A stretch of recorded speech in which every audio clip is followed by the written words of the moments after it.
libertad. Vamos a danzar con las palmas. Hay libertad en la casa de Dios. Hay libertad en la casa de Dios. Hay libertad. Aleluya. Hay libertad. Hay libertad en la casa de Dios. Hay libertad en la casa de Dios. Hay libertad. Hay libertad. Puedo danzar en la casa de Dios. Puedo danzar en la casa de Dios. Puedo danzar y disfrutar que somos libres. Somos libres por su sangre. Libres soy, que somos libres. Somos libres por su sangre. Libres soy, díganos, libres soy.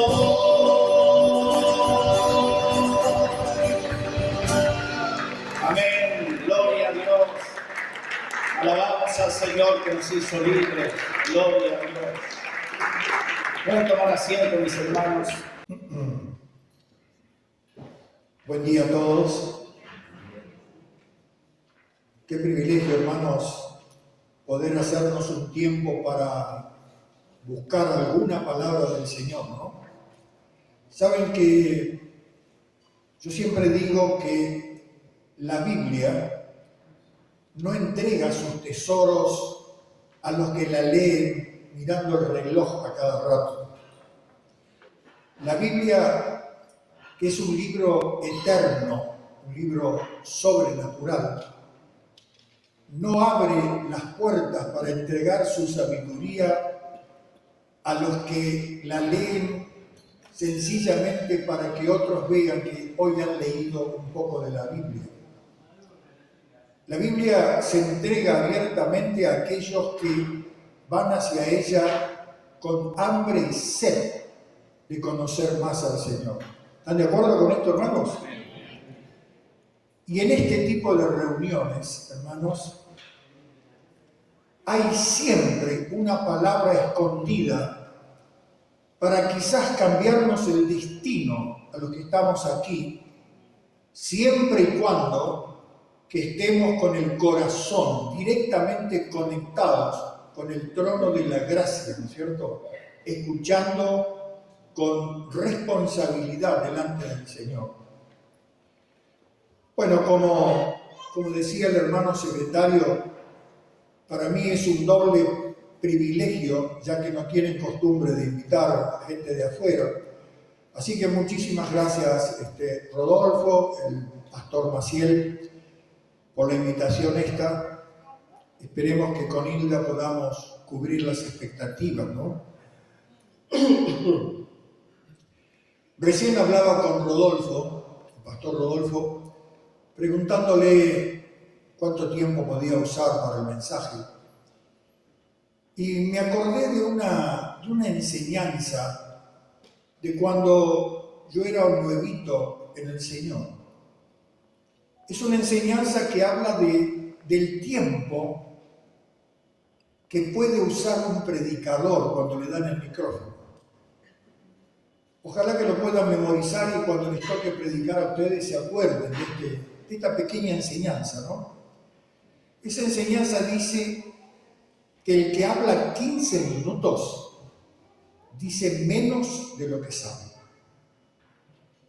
El que habla 30 minutos dice justo lo que sabe. El que habla 45 minutos dice más de lo que sabe.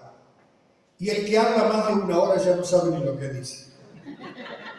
Ustedes reténganlo a eso cada vez que los inviten a predicar, hermanos.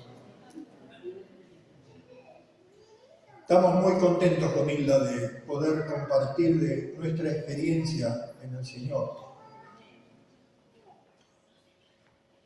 El diario El Puente, al cual dirigí durante 20 años, me ha dado una enseñanza, hermanos. de conocer tantas iglesias en todo el país. He estado en iglesias muy grandes y he estado, nunca me olvido de una iglesita en la provincia de Santa Fe con 10 miembros. Cuando fui yo, me dijo el pastor, hermano, asistencia completa, había 10 personas. Y es una iglesia como de una iglesia bautista, como de 20 años, ¿no? Y después Gracias, hermano. Este hermano tiene un don que el Señor aprecia particularmente. Tiene el don del servicio. Desde que llegué, me está preguntando, hermano, ¿qué necesita? Ese tipo de personas son las que agradan al Señor. Y después tuve el privilegio, hermano, de trabajar con Luis Palau, recorriendo gran parte del mundo y llenándome las pupilas de miles de personas corriendo hacia la plataforma para aceptar al Señor. Qué increíble el don que Dios le había dado a Luis Palau, que falleció no hace mucho tiempo. Porque llegábamos a países inhóspitos donde nunca habían escuchado nombrar a Luis Palau. No es que llegaba precedido de una gran fama. Un ejemplo, estuvimos en Singapur. Si yo les pregunto a 10 personas de aquí dónde está Singapur, 9 me van a decir no tengo la menor idea. Está en Asia. Está tan lejos, hermanos, que yo la llamé a Hilda en el almuerzo del día viernes y ella estaba viendo televisión en la noche del jueves. O sea, está en la otra punta del mundo, ¿no? Bueno, nosotros lo que hacíamos cuando llegábamos a un país era preguntar cuál era el estadio más grande que había en ese país. Ahí se llamaba el Estadio Nacional de Singapur. 200.000 personas, más grande que River Plate. Bueno, cuando Palau comenzó una serie de predicaciones, la gente se quedaba fuera porque no podía dar más albergue a ni una persona más. Hombres como Palau llenos del Espíritu Santo. Hombres que van por la vida esparciendo perfume de Cristo, hermanos. Hombres llenos de luz, con un impacto sobre las personas increíble. ¿Saben el privilegio que fue trabajar al lado de Luis Palau? Los consejos que hemos recibido de parte de él. Nunca me olvido que él nos decía, no se crean que ustedes ahora porque están en el equipo de Luis Palau no van a tener más tentaciones. A lo mejor tienen más que antes. Así que hay que tomar medidas, nos decía. Y nunca me olvido, y esto puede venir bien para cualquiera de ustedes, nos dio la recomendación de que cuando viajáramos en avión, si se sentaba al lado nuestro una linda mujer, si entablan conversación con ella, nos decía Luis Palau, antes de los 10 minutos, ya tienen que sacar ustedes una foto de su familia. Esta es mi familia.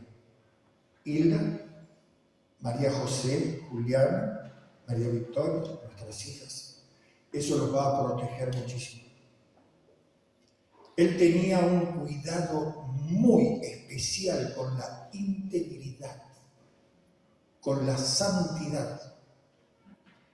Así que vengo aquí con todo ese cargamento, hermanos, a compartir de la manera más sencilla que se pueda este mensaje que yo le dije a Rodolfo. Posiblemente no tenga que ver concretamente con la familia, pero es fundamental para poder manejar una familia. Este mensaje que traigo ahora permite saber si estamos llenos o vacíos del Espíritu Santo? Yo voy a convertir este salón en una especie de laboratorio de bioquímica donde cada uno de nosotros va a ser sometido a un autoexamen para ver si estamos llenos del Señor o si estamos vacíos. Porque vieron ustedes, hermanos, para poder saber cómo está nuestra salud es muy sencillo. Uno va a un médico, le pide una orden para un chequeo y el médico le da un análisis de sangre, le da una radiografía de tórax, le da un electrocardiograma. Uno a los 15 días, cuando viene con todos esos estudios, el médico lo mira y ya tiene un panorama muy claro, ¿no?, de cómo está nuestra salud física. Ahora, para nosotros que somos creyentes, ¿cómo saber cómo está nuestra salud espiritual? ¿Cómo saber? Bueno, a través de este mensaje yo quiero que nos vayamos autoexaminando. ¿Y en qué me baso yo para hacer esta práctica? ¿Es una idea mía? No, la Biblia habla de esto. Pablo le dice a los corintios, en 2 Corintios 13, del 5 al 10, fíjense, a lo mejor no recuerdan que está este pasaje, hermano, les dice: examinaos a vosotros mismos si estáis en la fe. Probaos a vosotros mismos. El apóstol lo que está haciendo es instando a los creyentes a mirarse con ojos críticos hacia adentro para saber cómo andamos en los caminos del Señor. Lo que está diciéndole Pablo es: mírense hacia adentro. Yo quiero que descubran si son realmente buenos hermanos. ¿Y para qué hacemos esto, hermanos? Para que si encontramos algunas cosas torcidas, podamos corregirlas. Y yo quiero ayudarlos también. Si hay algo que está torcido, yo quiero ayudarlos para enderezar esas cosas.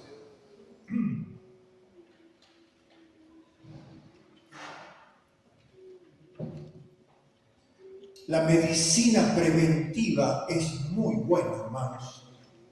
Cuando uno hace medicina preventiva, las enfermedades se pueden curar más rápidamente. Cuando uno lo agarra tarde, ese es un problema. Yo lo que he notado en mi largo caminar por el Evangelio, hermanos, es que hay personas que se enferman de algo y ellos no saben demasiado qué es lo que les pasa, pero es una enfermedad terrible. Es la enfermedad de la religiosidad. Se convierten en religiosos. Hay personas que, sin darse cuenta, hermanos, siguen yendo a la iglesia, no faltan ningún domingo, levantan las manos, oran, ofrendan, diezman, pero se han secado por dentro. Nada tiene vida dentro de ellos. En una parte, hermanos, en el capítulo 2 de Apocalipsis, el Señor hace todo un elogio de una iglesia, pero dice al final: pero tengo contra ustedes que han dejado el primer amor. Es gente que ha perdido la frescura, hermanos. Han abandonado ese espíritu de conquista que tenían cuando recién se convirtieron, que los impulsaba a predicarle del Señor a todas las personas. Han hecho de la fe cristiana una rutina muy aburrida, muy seca. Son los religiosos. Saben que estaba yo entrando en una iglesia del interior del país, una iglesia muy grande era, y me para en la puerta un muchacho de unos 30 años. Me dice, hermano, ¿me daría 2 minutitos? Quiero pedirle un consejo. Sí, le dije, claro. Dice, mire, yo no le cuento esto a mis padres porque somos la tercera generación de evangélicos y se van a poner tristes. Y al pastor tampoco le quiero preguntar, porque fíjese la iglesia que tiene, hermano, si le voy a ir a llevar más trabajo. Le pregunté qué le pasaba, me dijo, hermano, usted sabe que desde hace más o menos un año yo vengo a la reunión, no falto nunca, me siento en la banca, escucho lo que se habla, lo que se canta, los testimonios, y a mí no me pasa nada, hermano. A mí no se me mueve un pelo. Pueden predicar el mensaje más ungido, pueden cantar las canciones más hermosas, contar los testimonios más conmovedores, pero yo, hermano, no siento nada. ¿Qué le podrá pasar, hermano? Denme algún consejo. Así que le di rápidamente allí, en la brevedad que tenía, le di algunos consejos y él se comprometió a cumplirlos. Le dije, entre otras cosas, le dije, ¿vos sabés que yo veo la solución de tu problema si vos volvés a empezar a leer la Biblia como antes? Si vos volvés a cerrar la puerta de tu cuarto para estar por lo menos 5 minutos a solas por día con el Señor. ¿Qué, hermano, usted es profeta? Me dijo.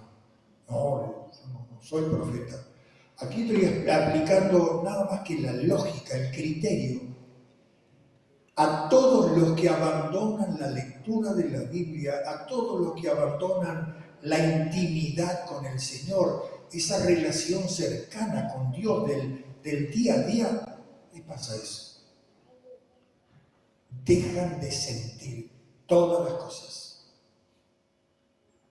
Prometió cumplirlo. Saben, hermanos, que cuando recién comenzaba con el puente, a mí me impactaban algunos hermanos como Palau. Conocí, le podría mencionar 10, 15 personas de ese estilo, de las personas de Luis Palau, llenas del Espíritu Santo. Personas con un poder sobre las personas en el sentido de una capacidad para bendecirlas, ¿no? Y dije, me voy a poner a escribir sobre ese tema. Empecé a investigar qué tenían esas personas. ¿Qué tenían esas personas que las hacían tan distintas? Y yo empecé a hablar con muchos de ellos y empecé a anotar y anoté mucho. Y yo quiero comentarles a ustedes qué cosas descubrí en esa gente llena del Señor. Y ustedes van a tener que mirarse hacia adentro en cada cosa que yo mencione, y ustedes van a tener que decir, esto lo tengo, o esto me falta. Esto tendría que trabajarlo un poco, ¿no? Entonces me prometen, hermanos, que a cada punto que yo les mencione de lo que yo vi en esa gente, ustedes van a reaccionar, ¿no es cierto?, mirándose hacia adentro. Si no le ponen sinceridad a esto, si no lo hacen honestamente, no va a dar ningún resultado. Es decir, mírense, ¿no es cierto?, con ojos críticos y vamos a sacar un buen resultado. Quizás haya alguno que diga, yo la verdad que todo lo que usted mencionó, hermano, yo lo tengo, lo practico. Y quizás haya alguno que diga, usted sabe, hermano, que yo casi nada de lo que usted mencionó tengo. Para aquellos que mencionen eso negativo, que no lo tienen, tengo una palabra de aliento, hermanos. Tengo una palabra de ánimo. En el Evangelio de Jesucristo siempre se puede comenzar de nuevo. Y otra palabra más de aliento. aunque no estemos en el nivel que tendríamos que estar, ya no estamos más en el nivel que teníamos cuando recién nos convertimos al Señor. Hemos cambiado un montón de cosas.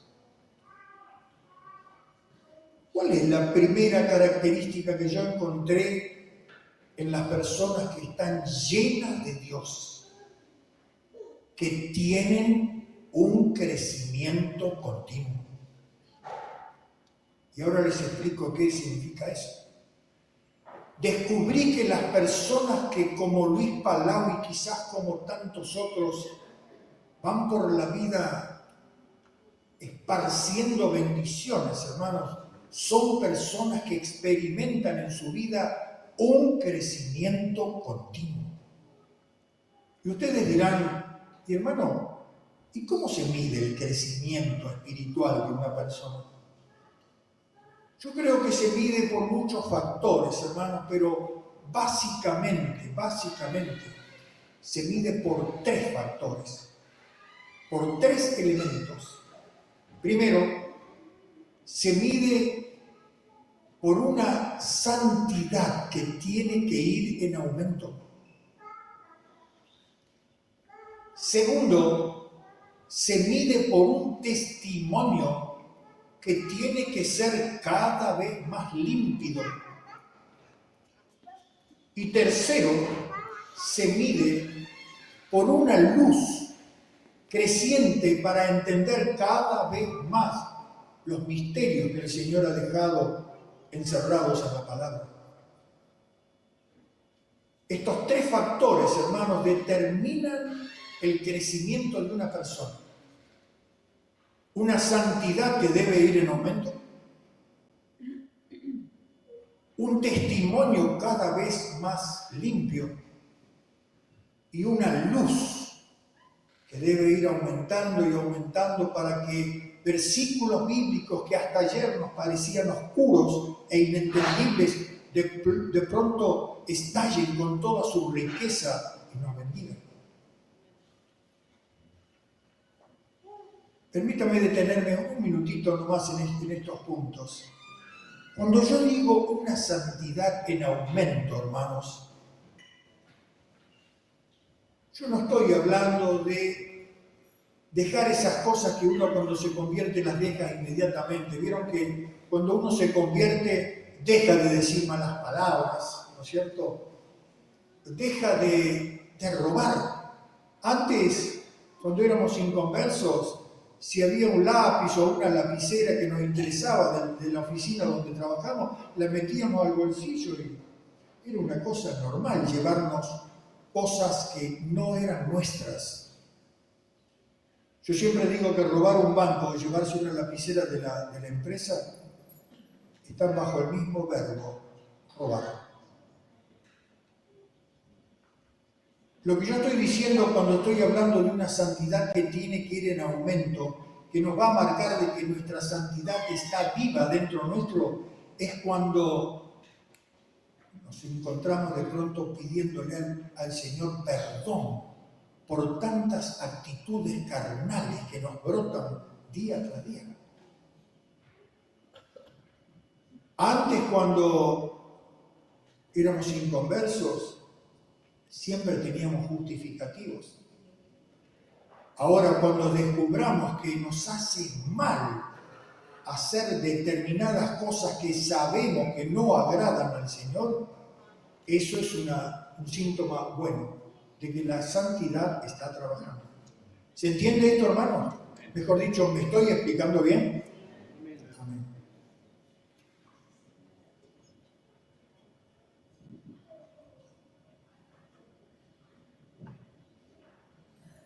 Un testimonio cada vez más limpio. ¿Qué es eso, hermanos? ¿Saben lo que es el testimonio? El testimonio es la vida de todos los días. El testimonio es la exteriorización de la tabla de valores que tengamos adentro. Todos nosotros tenemos adentro una tabla de valores. El testimonio es sacar hacia afuera, a la vida cotidiana, esa tabla de valores. El testimonio es la relación que tenemos con el que nos carga la nafta, con el verdulero, con los vecinos, con mi esposa, con los hijos, con mis compañeros de trabajo, cómo me comporto. Eso es el testimonio. Yo anoté, como para tener una idea bien práctica, tener un buen testimonio es ser cumplidores en el trabajo. Es ser serviciales con los vecinos. Es ser correctos en los deportes. Es ser atentos con la gente. Es ser ejemplo para los hijos. Es ser fiel a la esposa o al esposo. Si yo pudiera sintetizarlo a esto, diría, es ser obediente con el Señor. Y con respecto, hermanos, con respecto a esto de tener una luz que nos permita entender cada vez más la Biblia, este es un marcador muy importante, hermano. Tenemos que notar adentro nuestro que empezamos a entender la Biblia, hermanos. Que realmente versículos que antes no le encontrábamos ni pie ni cabeza, se manifiestan con toda su riqueza y con toda su luz.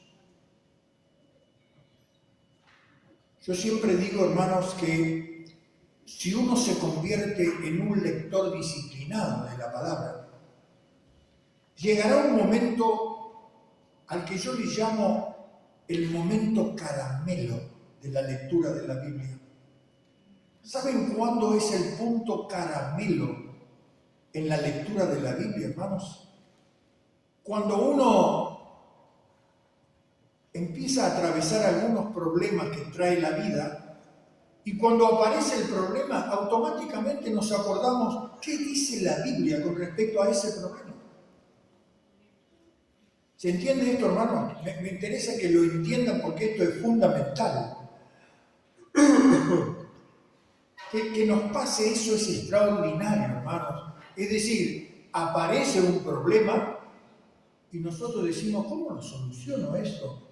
Y nos acordamos, ¿qué dice la Biblia sobre eso? Porque la Biblia, hermanos, tiene una respuesta para cada problema de la vida.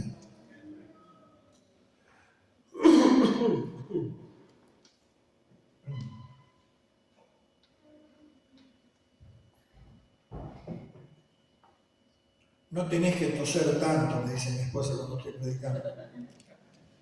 Y yo le contesto, si yo pudiera lograrlo eso, ¿vos creés que yo no lo haría? A veces las mujeres, hermanos, a veces las mujeres tienen tanta sabiduría.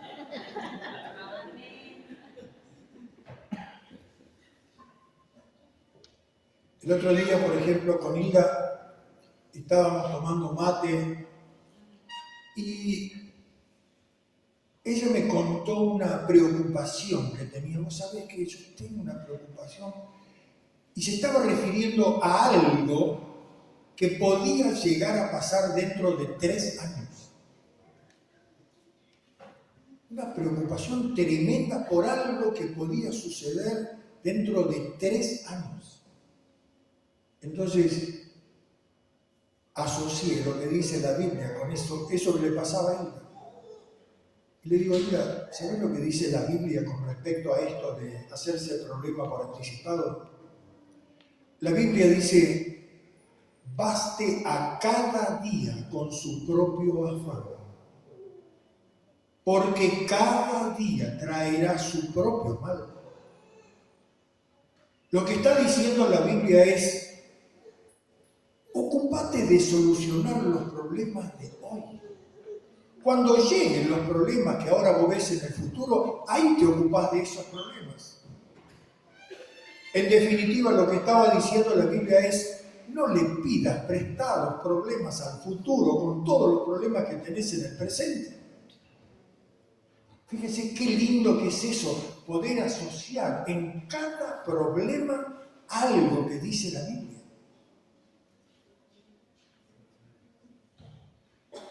A veces nosotros nos enojamos de una manera desmedida con un amigo o una amiga que nos hace una pavada. Una de las medidas también que sirven para saber el nivel de nuestra espiritualidad es cómo reaccionamos con la gente que nos falla un poquito. La gente que anda mal espiritualmente explota por cualquier cosa. Los que están bien pertrechados espiritualmente tienen como un colchón, ¿no?, que soportan. Cuando usted tiene ganas de contestarle a esa persona que lo saludó mal, ¿vieron? Esas cosas tan tontas que a veces nos quitan la paz, ¿no? No sé que lo vi en la iglesia, no me saludó, miró para otro lado. La Biblia dice, el sabio pasa por alto la ofensa. El sabio pasa por alto la ofensa. Entonces no se llena, hermano, no se llena, porque si no uno termina cargando una mochila de resentimiento y de malos pensamientos contra las personas amigas. La segunda característica, hermanos, que yo encontré en las personas llenas de Dios es que esas personas tienen una palabra llena de poder. Y cuando yo digo una persona con una palabra llena de poder, hermanos, de ninguna manera me estoy refiriendo a ponernos a gritar como locos para echar fuera demonios. Hermanos, eso de creer que los demonios salen disparando cuando nosotros levantamos la voz es un mito. El poder de las personas, de los creyentes, pasa por otro lado, no por gritar. Si una persona tiene santidad, si una persona va por la vida portando un buen testimonio, si una persona tiene en su haber luz para entender la palabra de Dios, esa persona tiene estatura de Cristo, hermanos. Eso es poder, hermanos. Y esas personas cuando hablan tienen dinamita en los labios. Saben que hay un dicho que me parece tan sabio, a simple vista no dice nada, ¿no? Pero cuando uno lo examina, dice mucho. Es un dicho que dice, bien predica quien bien vive.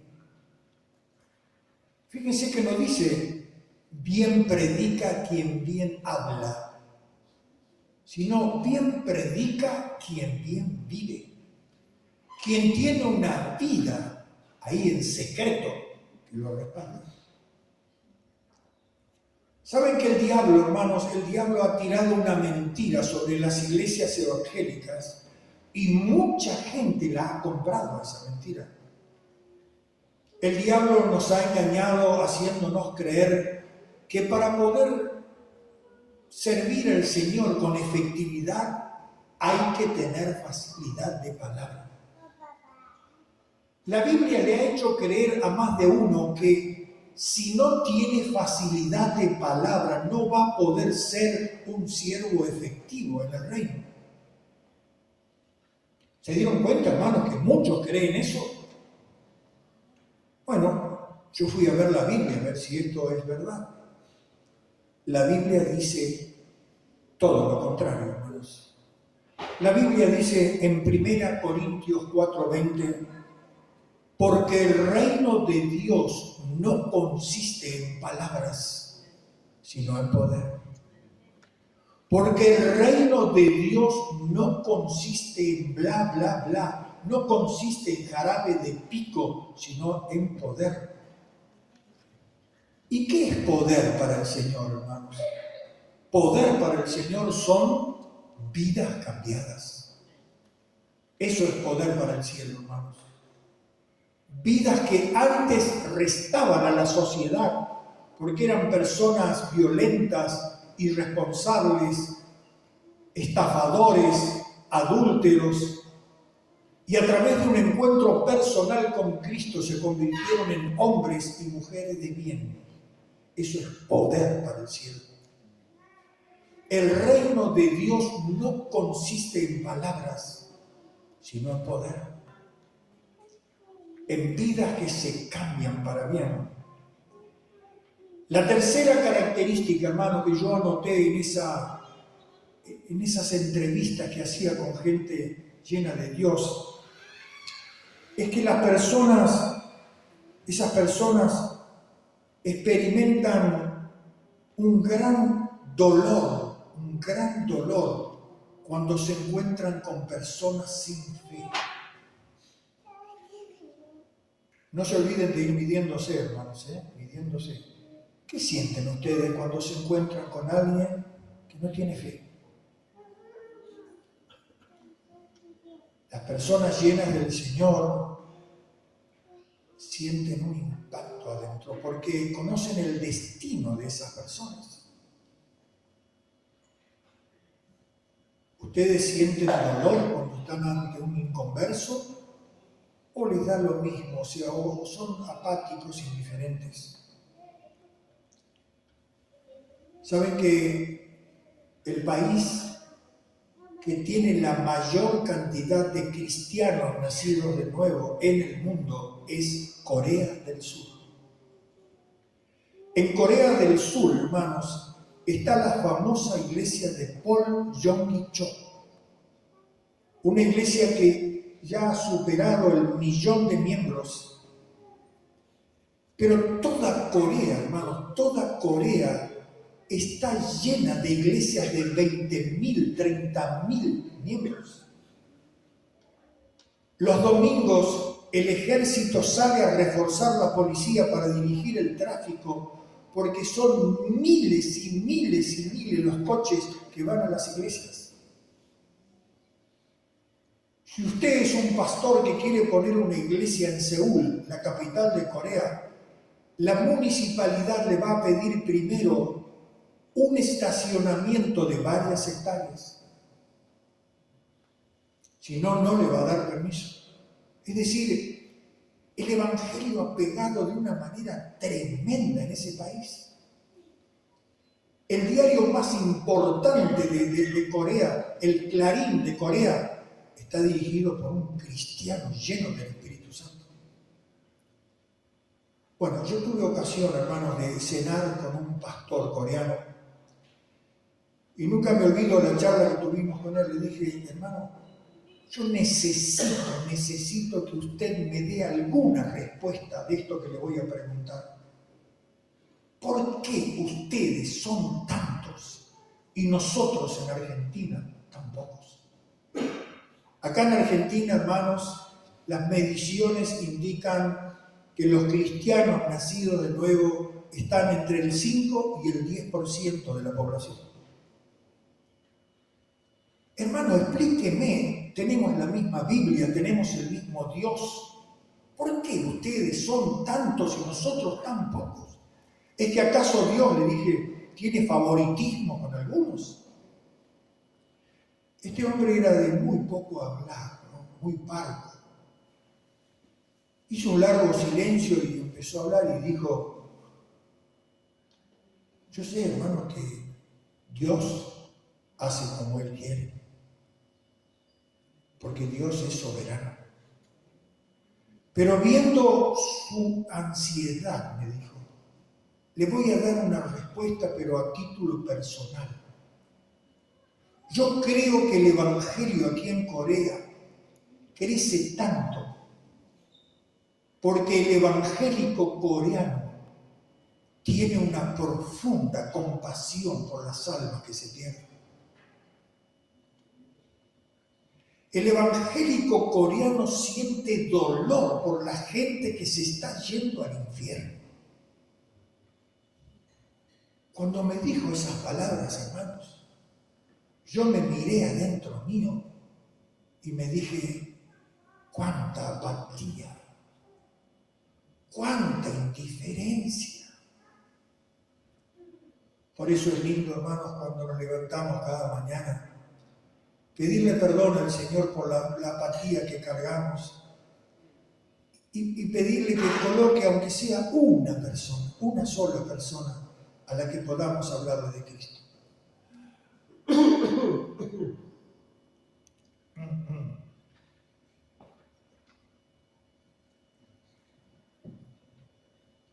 Él me dijo, mire hermano, si hay un evangélico coreano en la cola de un banco o en un tren, y ese evangélico detecta que la persona que está al lado no es cristiana, no va a salir de ese lugar, no se va a retirar de ese lugar sin antes dar alguna muestra de evangelismo.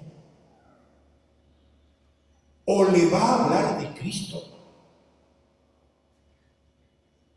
o lo va a invitar a la iglesia, o en su defecto va a meter la mano en el bolsillo, va a sacar un tratadito y le va a decir, léalo porque le va a hacer muy bien. Con razón crece tanto el evangelio en Corea, hermanos.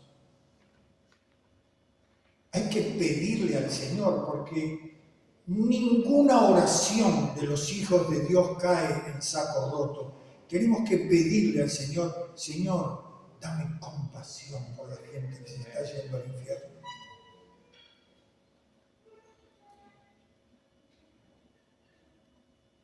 La cuarta característica, hermanos, que yo noté en esos hombres llenos de luz y llenos del Señor, es que sienten mucha sensibilidad por la gente en necesidad. Esto es otra cosa, ¿no? Por la gente pobre, por la gente que no le alcanza para llegar a fin de mes, con la gente con problemas en el trabajo. Sienten mucha sensibilidad, tienen mucha sensibilidad. Yo notaba que esas personas llenas del Señor son personas con mucha solidaridad con la gente.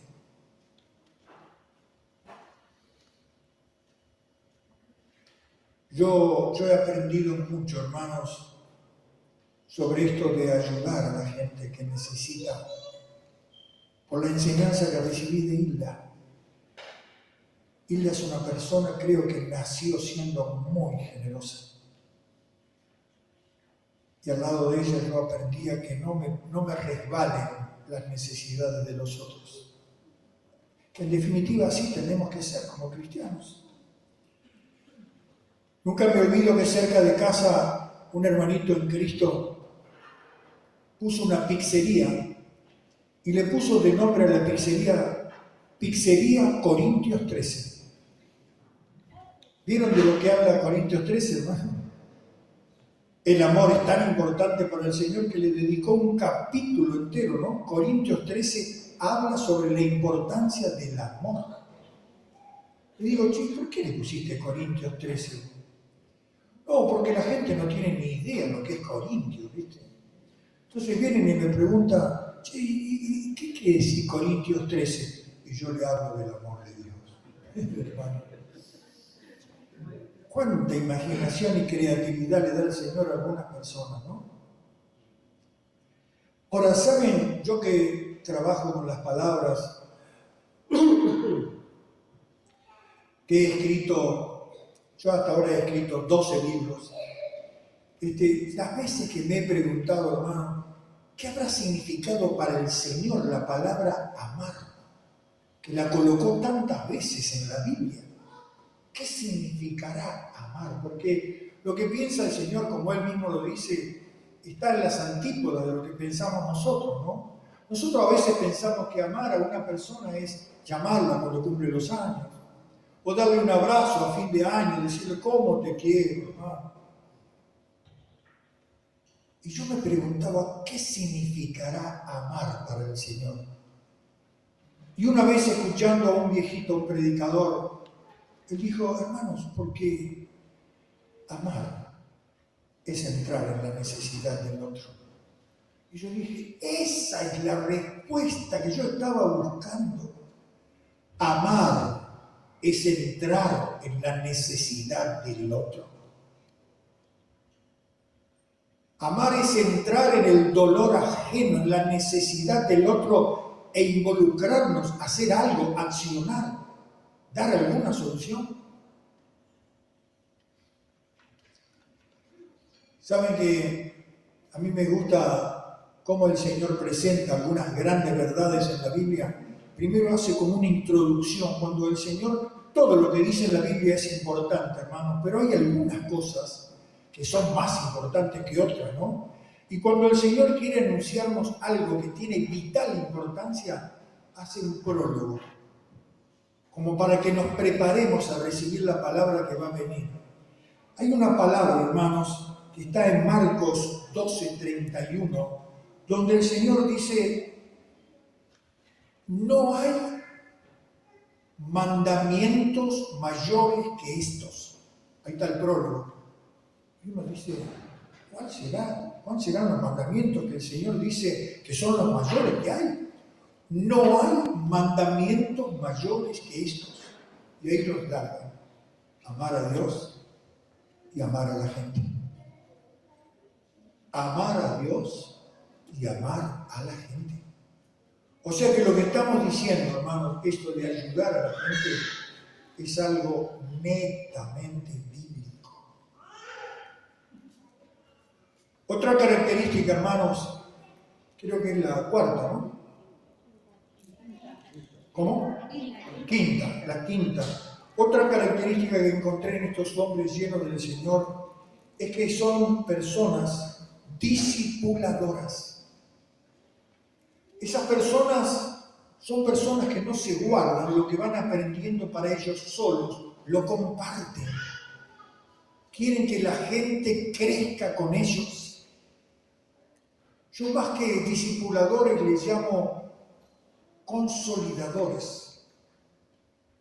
Consolidar una pared, un muro, es asegurarlo para que no caiga. Las personas llenas del Señor levantan otros líderes atrás de ellos. Comparten las cosas que se le ha hecho la luz, lo comparten. Qué triste cuando un líder no tiene esa visión, hermanos. ¿Saben que cuando yo era director del puente, viene un corresponsal de la zona ahí, de zona norte del Gran Buenos Aires, y me dice: Marcelo, ¿te acordás del pastor tal que compraba tantos puentes? Un pastor que compraba una cantidad enorme de puentes. No quiere más puentes. No quiere que le lleven ni uno más. Pero digo: ¿qué pasó? ¿Qué pasó? No sé, no quiere saber más nada.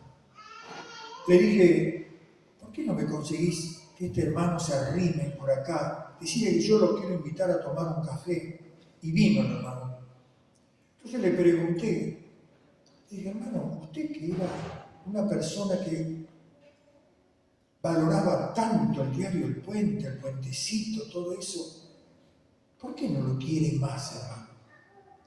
Y él me dijo, la respuesta fue increíble, hermano, ¿no? Me dijo: no, porque me di cuenta desde que la gente lee El Puente, me hace preguntas que yo no puedo contestar. Entonces lo voy a mantener en la ignorancia para que yo me pueda manejar mejor, hermano. Increíble, hermanos. Todo lo contrario de lo que es una persona llena del Señor. La persona llena del Señor es la persona que se pone contenta cuando el discípulo sabe más que él. Yo no, la verdad que ni miré el... ¿Estás siendo preso de lo que dijimos? ¿Sí? Porque si hablas más de... No me digas que estoy cerca de los 60 minutos. No, te falta así. Uno es dueño de lo que calla y esclavo de lo que dice.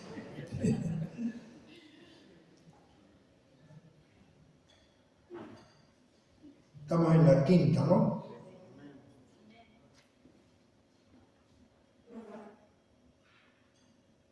Pero no tenemos apuro, pastor, sabemos perdonar. Siempre hay una palabra salvadora en todas las congregaciones, ¿eh? Qué bueno. Qué bueno. ¿Saben lo que tienen? Esto se lo voy a ir mencionando rapidito. Lo que tienen las personas llenas del Señor es que tienen un espíritu perdonador, hermanos. Un espíritu perdonador. Ustedes saben que yo traje los libros que escribí. Uno de los libros habló sobre el perdón. Es uno de los libros más vendidos de nuestra editorial, juntamente con otro que escribió Hilda. Hilda escribió un libro que se llama Collar de Perlas. Y yo escribí este libro que se llama Te Perdono. Y abajo de subtítulo le puse: el que aprendió a perdonar, lo aprendió todo. Todo. ¿No? O sea, la persona llena del Señor no quiere saber nada con el rencor.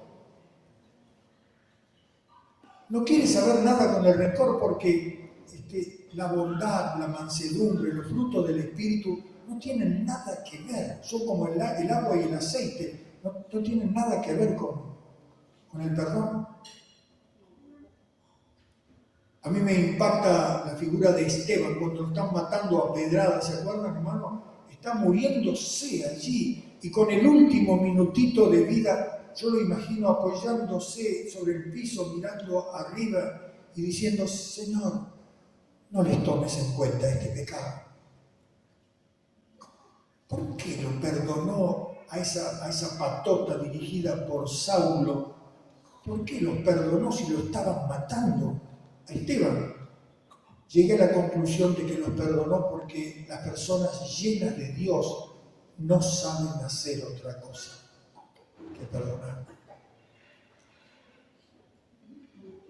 La cordura del hombre, dice una versión de la Biblia, detiene su furor. La cordura es el dominio propio. La cordura del hombre detiene su bronca y su honra es pasar por alto la ofensa. Y otro versículo dice: el que fácilmente se enoja hará locuras, mas los perdonadores se coronarán de sabiduría. Nos parecemos más a las bestias cuando pegamos. Nos parecemos más a los hombres cuando juzgamos. Nos parecemos más a Dios cuando perdonamos. Otra señal, hermanos, es: los que están llenos del Señor son personas humildes, realmente humildes. Yo tuve ocasión de conversar media hora mano a mano con el doctor Billy Graham, el gran evangelista. Hermano, nunca conocí una persona tan humilde.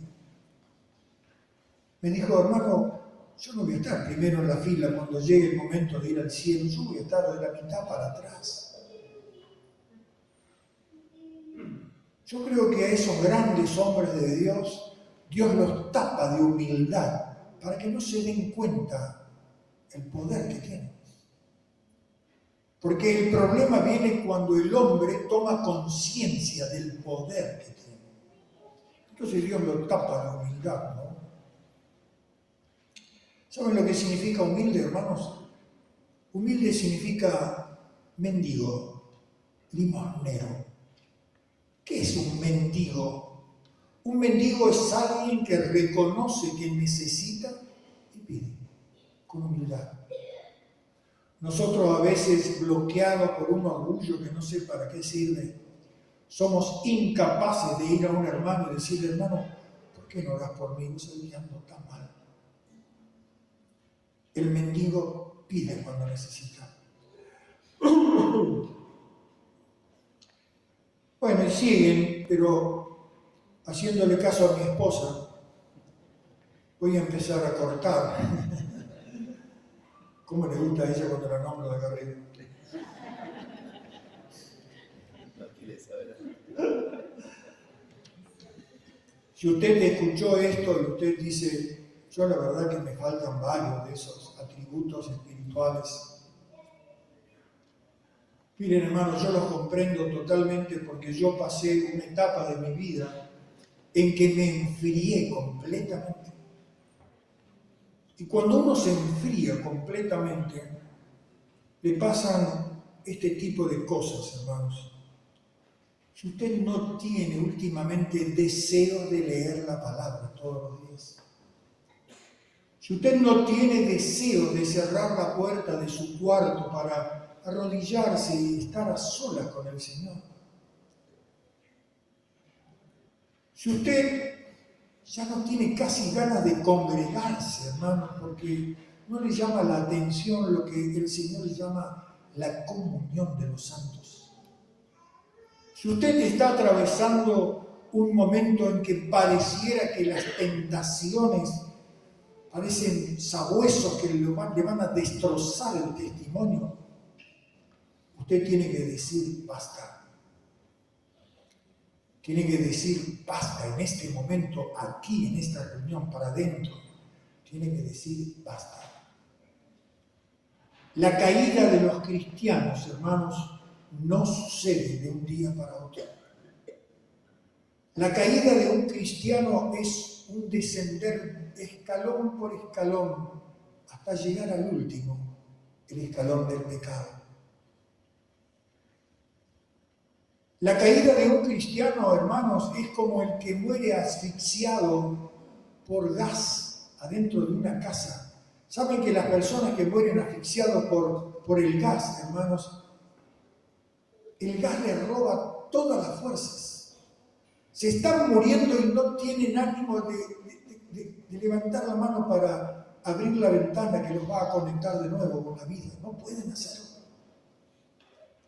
La caída de un cristiano, hermanos, es como la muerte de los alpinistas, los que escalan montañas. Es una muerte lenta. Se les congela el dedo gordo del pie.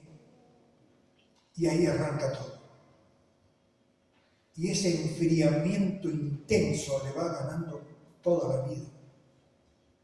Por eso, si usted está pasando por esos síntomas que yo alguna vez pasé, usted en esta noche tiene que decir basta.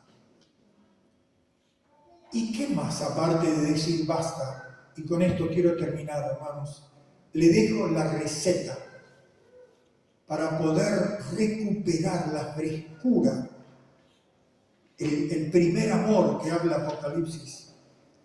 Lo voy a decir con una sola palabra, hermanos. ¿Saben lo que tenemos que hacer?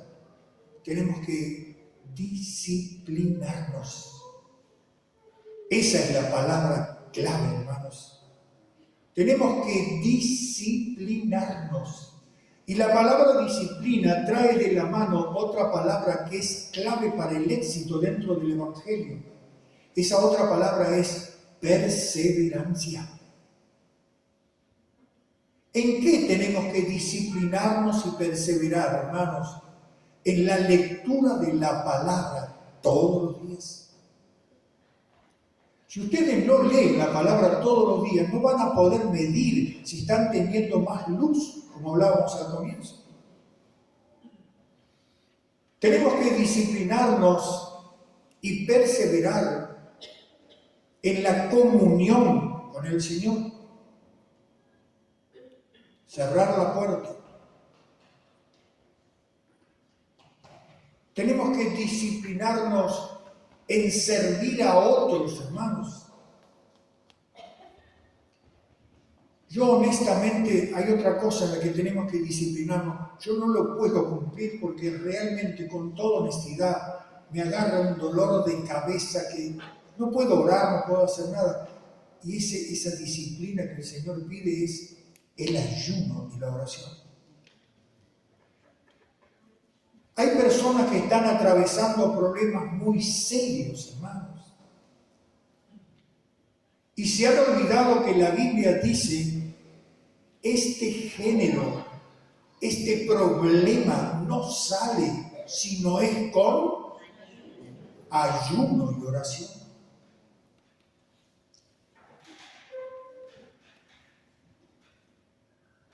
Si ustedes toman este consejo final, hermanos, se disciplinan y vuelven a alimentar el cuerpo espiritual, ya cuando nos encontremos la próxima vez van a poder quizás decirme que están llenos nuevamente. Aunque a lo mejor hay muchos de ustedes que están llenos en este momento, ¿no es cierto? Amén, hermanos. Vamos a orar entonces y le vamos a pedir al Señor que nos convierta en hacedores de la palabra. El Señor ama a todos, pero más que los oidores, Él ama a los hacedores de la palabra. Señor, gracias por ayudarnos, Señor. Señor, tú que puedes mirar todas las cosas, tú que puedes ver nuestro corazón, Señor, tú que puedes leer nuestras intenciones, tú que puedes ver todo como si fuera en una tomografía computada. Señor, te rogamos que nos ayudes. Señor, te confesamos con un poco de vergüenza y arrepentimiento de haber sido tan perezosos últimamente. Señor, te pedimos perdón por ello. Nos tomamos de tu palabra, Señor, que dice: el que confiesa y se aparta, haya misericordia. Señor, danos disciplina, danos perseverancia. Señor, y que volvamos a colocar a Cristo, a los hermanos y a la iglesia en el primer lugar de nuestra tabla de prioridades. Y que no hay nada más importante. Gracias, Señor, gracias. En el nombre de Jesús. Amén y amén. Muchísimas gracias por escucharme, hermano.